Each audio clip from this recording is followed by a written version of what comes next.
Bonjour à toutes et à tous, bienvenue, c'est Smart Impact, l'émission de la RSE, responsabilité sociale, sociétale et environnementale des entreprises. Voici le sommaire. Mon invité aujourd'hui, c'est Anne Rostin, la directrice générale de la coopérative Carbone, mise en place par l'agglomération de La Rochelle pour baisser ses émissions de gaz à effet de serre et atteindre la neutralité d'ici 2040. Notre débat, il portera sur la formation aux enjeux climatiques dans les entreprises. Qui faut-il former? Quelle part la fiction, le récit peut-il jouer dans cette prise de conscience? Réponse tout à l'heure. Et puis dans Smart Ideas, la start-up du jour s'appelle Oxygène Serve et propose un hébergeur écologique pour les serveurs de jeux vidéo. Voilà pour les titres, on a 30 minutes pour les développer. C'est Smart Impact.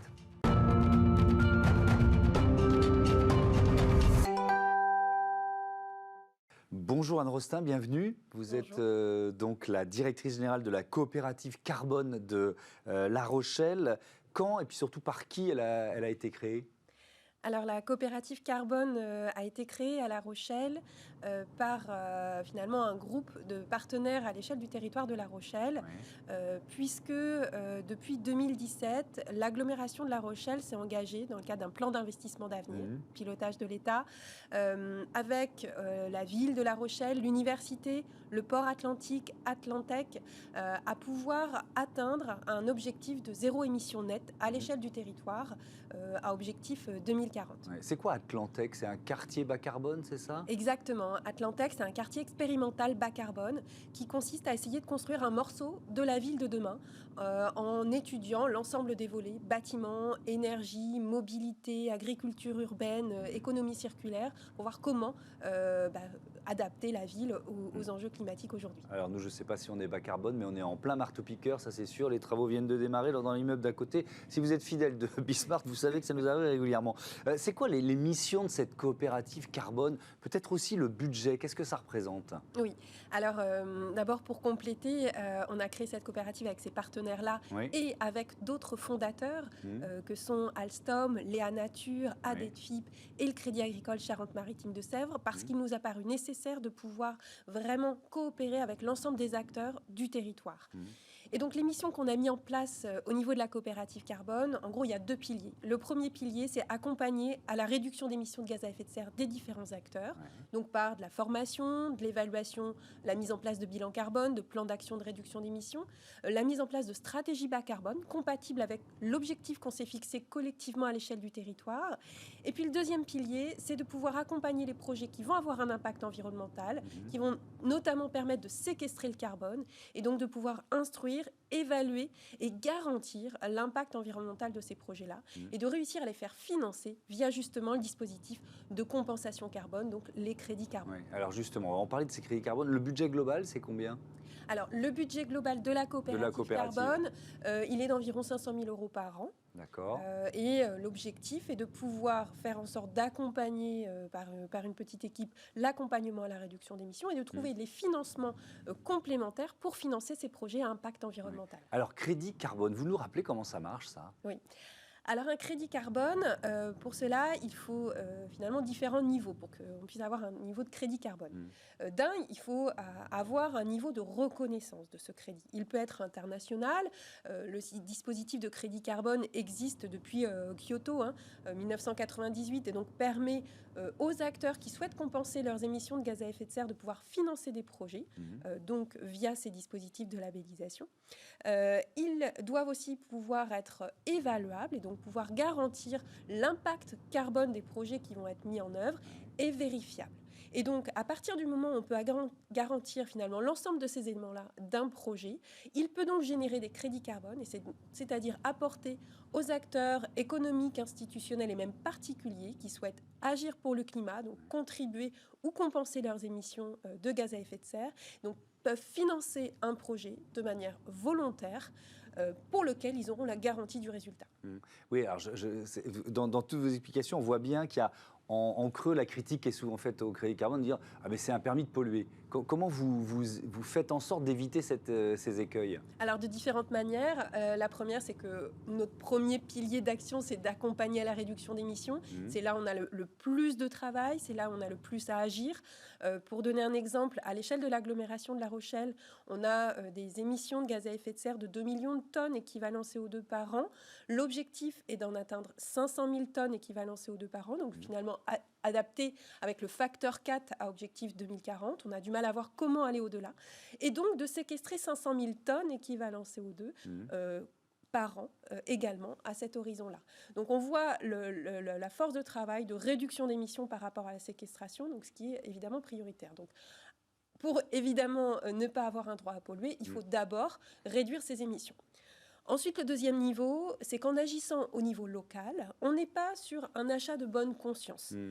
Parce qu'on ne va pas acheter au moins cher possible ces crédits carbone. Il ne va pas s'agir de payer quelques euros la tonne équivalent CO2 pour dire « Ok, on est neutre, on a fait notre part ». Ce n'est pas du tout l'objet.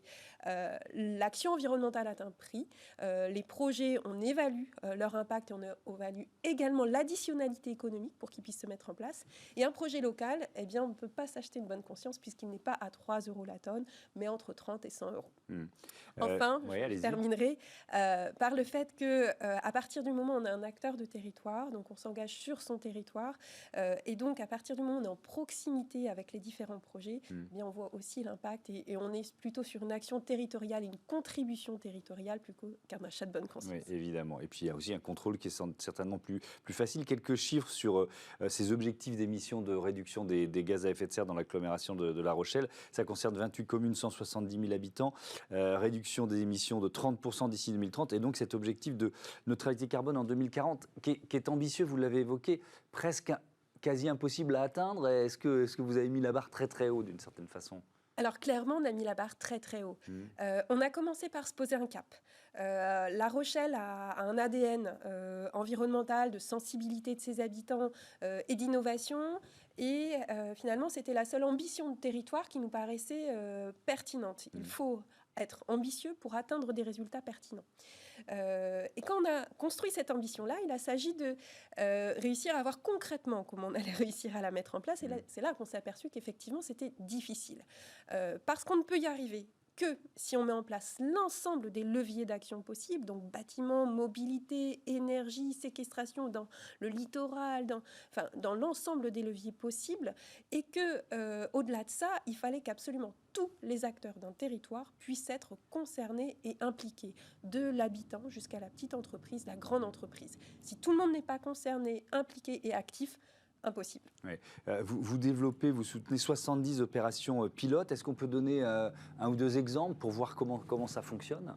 Oui, alors je vais par exemple rebondir sur le quartier Atlantec qu'on citait tout à l'heure. Il y a notamment le projet de pouvoir augmenter la capacité de production d'énergie renouvelable sur le quartier en installant davantage de panneaux solaires photovoltaïques qui seront utilisés en autoconsommation collective. C'est-à-dire qu'on va utiliser l'énergie résiduelle des habitations pendant la journée pour pouvoir alimenter les bureaux, le tertiaire, la formation, et que ce qui restera encore au-delà de cette autoconsommation, qui sera également utilisé pour les véhicules électriques, sera stocké et transformé par électrolyse en hydrogène. Cet hydrogène va ensuite également servir à décarboner la logistique urbaine et donc la mobilité douce. Sans ce système, sans cette coopérative carbone de l'agglomération de La Rochelle, est-ce qu'il y a certains, on dit 70 opérations pilotes, qui ne pourraient pas voir le jour? C'est-à-dire, est-ce qu'il faut forcément dans l'enveloppe économique cette intervention de la coopérative carbone pour que ça marche, quoi? Alors oui, parce que l'ensemble de ces actions-là sont inclus dans un programme qui est le plan d'investissement d'avenir et donc qui finance des actions innovantes qui sont proposées dans le cadre de ce programme-là. Or, toutes les actions environnementales ne sont pas innovantes. Planter des arbres, et accompagner des transitions agricoles ne sont pas forcément des dispositifs innovants et donc n'ont pas forcément de budget spécifique qu'on peut solliciter auprès des régions, des États, de l'ADEME. Et donc, il y a besoin de pouvoir solliciter ce dispositif financier complémentaire qui est la compensation carbone pour pouvoir avoir le panel complet des actions environnementales à mener. Ça veut dire que, parce que vous accompagnez, vous l'avez dit, ces entreprises dans leur décarbonation, au-delà du système de crédit carbone, ça coûte cher de faire ces investissements, c'est du long terme, on en parle souvent dans cette émission. Ça veut dire que le virage, cette transition écologique, elle se ferait pas ou beaucoup plus tard s'il n'y avait pas votre intervention ? Alors, elle se ferait d'abord en moins bonne connaissance de cause. Parce que finalement, à partir du moment où on commence à accompagner les entreprises, elles se rendent compte qu'on n'est pas forcément sur du long terme en termes d'investissement. Et que d'investir pour réduire sa dépendance au carbone, aux énergies fossiles, finalement, c'est quand même vite rentable. Et qu'on n'est plus sur des investissements qui vont être de 20 ou 25 ans. On a besoin, en fait, d'agir sur les différents leviers d'action qui vont aussi inclure la sobriété, qui ne va pas coûter tellement en investissements, qui vont inclure l'efficacité. Et donc, ces éléments-là, finalement, sur un plan d'action ambitieux et global, ne sont pas forcément des investissements vraiment inaccessibles. Je voudrais qu'on termine un dernier mot sur le port de La Rochelle, qui est le 6e port maritime de France. Est-ce qu'il y a là aussi des actions, des efforts spécifiques qui sont menés là-bas ? Oui, alors le port de La Rochelle est vraiment impliqué pour pouvoir décarboner l'ensemble de son activité et l'ensemble de la place portuaire. Donc il a d'abord agi pour lui-même pour essayer de voir de quelle manière construire le port de demain et être exemplaire dans son activité, quitte à se poser la question sur l'ensemble des activités qu'il a à mener. Et il accompagne aussi l'ensemble des acteurs de la place portuaire, de la logistique, à essayer de décarboner l'ensemble de leur activité, de logistique, de mobilité, de manière à voir de quelle manière finalement ce fret, cette activité logistique peut être décarbonée. Merci beaucoup, merci Anne Rostin. Bon retour à La Rochelle. On passe à notre débat, la formation aux enjeux climatiques en entreprise. Retrouvez le débat de Smart Impact avec Veolia.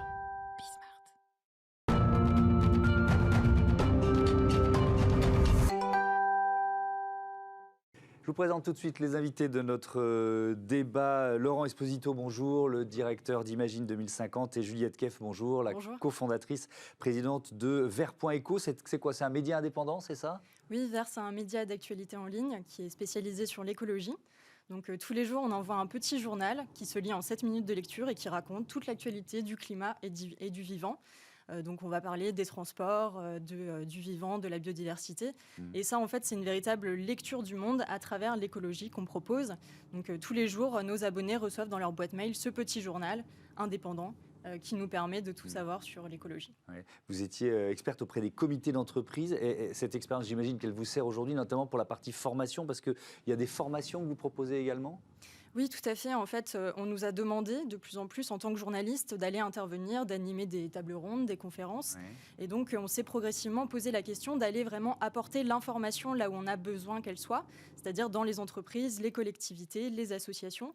Donc aujourd'hui, on propose toute une gamme de formations, notamment vulgariser le rapport du GIEC, qui est un énorme opus qui consiste à un énorme opus scientifique qui raconte en fait toute l'actualité finalement du climat, ses origines bien sûr, tous les aspects scientifiques, tous ses impacts, la vulnérabilité aussi au changement climatique de nos sociétés, de l'économie, et puis également les solutions, c'est-à-dire les bonnes solutions et puis les mauvaises solutions, que ce soit en termes d'atténuation de nos gaz à effet de serre, mais aussi d'adaptation de nos sociétés dans leur ensemble et des entreprises aussi, puisque l'économie n'est pas séparée de la réalité biophysique de la Terre, et donc on a réellement besoin de raccorder les entreprises avec la réalité physique du changement climatique.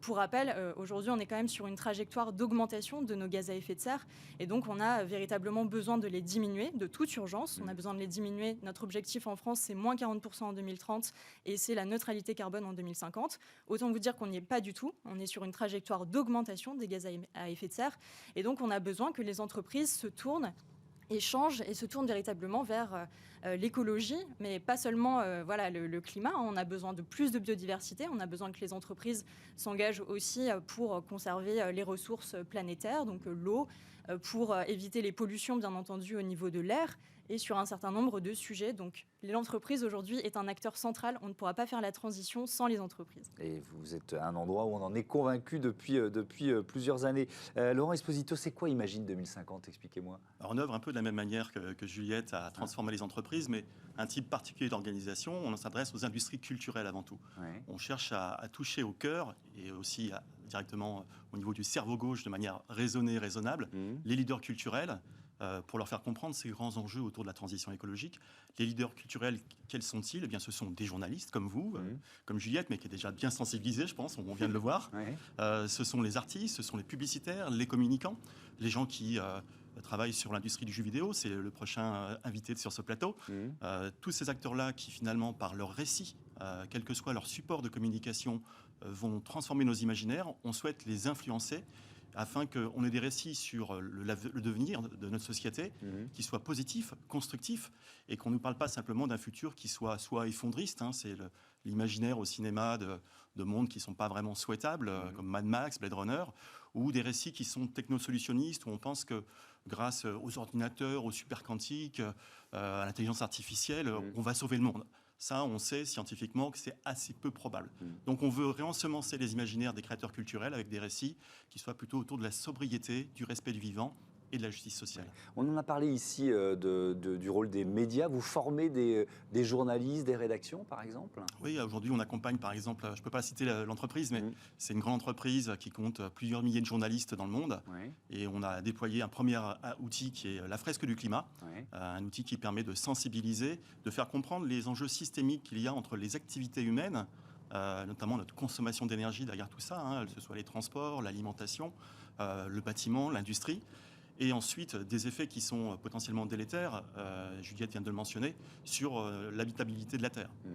Vous avez dirigé, dirigé l'association de la Fresque du Climat. Vous y êtes toujours bénévole, c'est ça ? Oui, c'est important d'être bénévole dans cette association. Aujourd'hui, c'est 200 000 bénévoles dans l'association La Fresque du Climat. C'est 20 000. Il y a déjà un zéro de trop, mais c'est parce qu'il y a une exponentielle derrière qui est phénoménale. Donc, 20 000 bénévoles à l'association La Fresque du Climat et 400 000 personnes sensibilisées dans le monde. Le jeu, puisque c'est un jeu de cartes à la base, qui permet de comprendre ce qu'il y a dans les rapports du GIEC en 3 heures, de manière assez ludique, pédagogique, interactive. Le jeu est traduit déjà dans une trentaine de langues et présent dans une 50aine de pays. Juliette Keff, si on se place du côté d'une entreprise, c'est à eux qu'on s'adresse aujourd'hui. Est-ce que tout le monde a besoin d'une formation ? Vous voyez ce que je veux dire ? Est-ce qu'il faut que les salariés, il n'y a pas que le président ou les cadres, ça va des salariés au COMEX, quoi, d'une certaine façon. Il faut que tout le monde parle un peu le même langage ? C'est exactement ça, c'est-à-dire qu'aujourd'hui, on ne peut pas se contenter de former le top management. Moi, quand on me dit, effectivement, grand groupe de cosmétiques, on a formé tous les leaders de cette entreprise, je suis très contente. Mais en fait, pour qu'il y ait une véritable culture de transformation de l'entreprise, il faut que tous les salariés soient formés. Donc ça va effectivement de ceux qui produisent, bien sûr tous les personnels intermédiaires. Donc on a vraiment besoin de passer à une échelle de transformation qui demande à ce que tout le monde passe, en fait, que ça fasse partie à la fois des formations initiales de tous les étudiants, de tous les lycéens en France, mais aussi qu'au niveau de la formation continue, de ce qui est proposé aux salariés dans le cadre de leur droit à la formation, il y ait des formations sur les limites planétaires, la transformation des entreprises, le dialogue environnemental. Vous l'avez rappelé, moi je viens effectivement du monde des comités d'entreprise. Aujourd'hui, je pense qu'il est fondamental de réconcilier les directions et les salariés autour de la question de l'écologie et du climat. Et ça, on va pouvoir le faire en formant justement à tous ces nouveaux droits qui ont été acquis via la loi climat et résilience. Aujourd'hui, le comité d'entreprise est consulté sur les questions environnementales également, dans le cadre de ces consultations, donc sur la stratégie de l'entreprise, sur la politique sociale et sur les finances de l'entreprise. Donc on a véritablement des droits pour les salariés, autant que tout le monde s'en serve et que tout le monde puisse aller vers la formation. Est-ce que ça veut souvent dire qu'il faut changer de modèle économique de l'entreprise ? Est-ce qu'au cours de la formation, il y a cette prise de conscience qui apparaît ? Alors je crois qu'il y a une prise de conscience à plusieurs niveaux. Il y a une prise de conscience déjà au niveau individuel. C'est-à-dire que quand on forme, il faut bien rappeler qu'il y a quand même un phénomène aujourd'hui d'éco-anxiété. C'est l'angoisse qu'on peut ressentir face à des phénomènes de changement climatique, d'effondrement de la biodiversité. Et ça concerne les jeunes et pas que. Il y a beaucoup de gens aujourd'hui dans les entreprises qui souffrent d'éco-anxiété. Et donc, pour remédier à ce problème et à ces angoisses, former, dire que c'est possible d'agir, donner clairement des outils, faire de la pédagogie, outiller et donner des leviers de transformation, eh bien, ça permet à tout le monde de moins souffrir de ça. Donc, il y a déjà des transformations au niveau individuel. Les gens se rendent compte aussi qu'ils ne sont pas simplement des consommateurs, ils ont des rôles sociaux qui sont bien plus variés. Ils vont aussi être des salariés, ils vont aussi être des parents, ils vont aussi être des membres peut-être d'associations ou s'engager en politique. Donc, ça remet en fait des clés d'action qui sont larges et multiples. Et au niveau de l'entreprise, bien sûr, la question du modèle économique de notre société est très important. Aujourd'hui, on a un certain nombre d'experts. Le Shift Project, par exemple, qui a publié un énorme opus, un énorme rapport pour décarboner notre société, le dit bien. Il faut bien sûr aller vers des questions de réduction et de sobriété. Donc ça passe aussi, je le pense, par un modèle de transformation des entreprises qui redistribue aussi le pouvoir à l'intérieur des entreprises, qui inclut plus les salariés et du coup qui permet à tout à chacun de prendre ses responsabilités et de s'engager plus en avant dans la transformation de notre modèle économique de manière plus générale. Oui. Laurent Esposito, est-ce que la fiction, le récit, c'est un levier particulièrement efficace pour vous, parfois peut-être plus efficace que d'autres?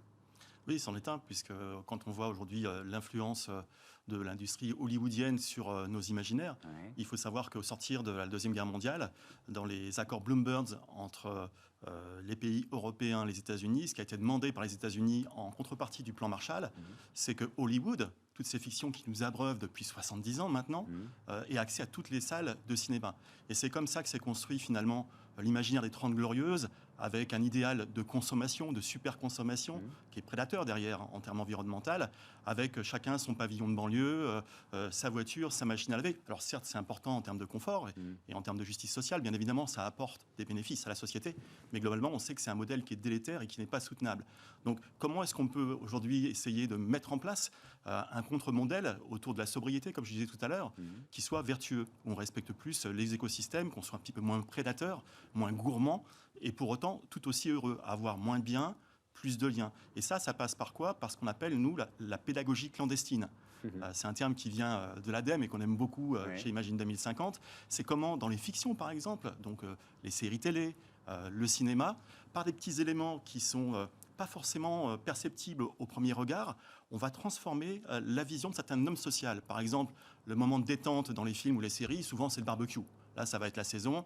Eh bien, pourquoi pas un barbecue végétalisé et pas carné, tout simplement. Avoir un super-héros, une super-héroïne qui ne se déplace pas en avion, mais en train ou à vélo en ville, ça, c'est des normes sociales aussi qui peuvent changer à la marge et qui vont avoir de l'impact sur les consciences. Ouais. Mais est-ce que quand on est dans une urgence, qui est l'urgence rappelée par les scientifiques du GIEC, qui dit qu'il faut vraiment agir très vite, on a 3 ans pour agir, est-ce que ça marche? Vous voyez ce que je veux dire? Est-ce que le soft power, il est adapté à cette urgence? Je pense qu'il faut utiliser tous les leviers. Aujourd'hui, on n'a plus le choix, en fait. Il y a les leviers qu'a mentionné Juliette dans les entreprises. Il y a des leviers aussi citoyens de mobilisation. Parce qu'en fait, il ne faut pas oublier que le citoyen, il a 2 cartes pour faire bouger le monde. Il a une carte d'électeur et il a une carte bancaire. Et avec ces 2 cartes-là, déjà, on a des leviers pour éviter le triangle de l'inaction entre l'État, les pouvoirs publics, les entreprises et les citoyens qui disent « moi, je ne bouge pas tant que les autres ne font rien ». Donc ça, c'est possible, et les récits sont une partie de la réponse. Et sur le court terme, si on ne doit pas attendre 3 ans qu'émergent des films, parce que c'est à peu près le temps de production d'un film, il y a l'information, les journalistes, la publicité au quotidien. On est abreuvé par des milliers de messages publicitaires tous les jours. Si on les transforme avec, bien sûr, la coopération des entreprises, on a les possibilités probablement de changer les normes sociales.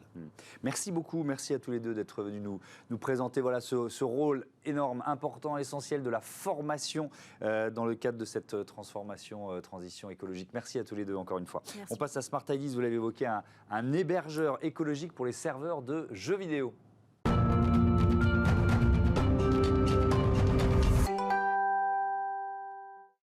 Bonjour Jean-Baptiste Devic, bienvenue. Bonjour, vous êtes le cofondateur, président d'Oxygène Serve. Question rituelle dans cette séquence, quand, avec qui et surtout pourquoi vous l'avez créé? Oui, bonne question. Donc moi je l'ai créé en 2021, en janvier 2021. On l'a monté avec 2 associés, aussi étudiants. Et en fait, donc nous on a monté précédemment une ancienne boîte. En fait, on était spécialisé dans le développement de contenu dans le milieu du jeu vidéo. Et en fait, on s'est rendu compte que justement dans ce secteur, tous les joueurs qui sont dans des réseaux en multijoueurs, en fait, on s'est rendu compte que l'impact de ces joueurs, c'était absolument énorme.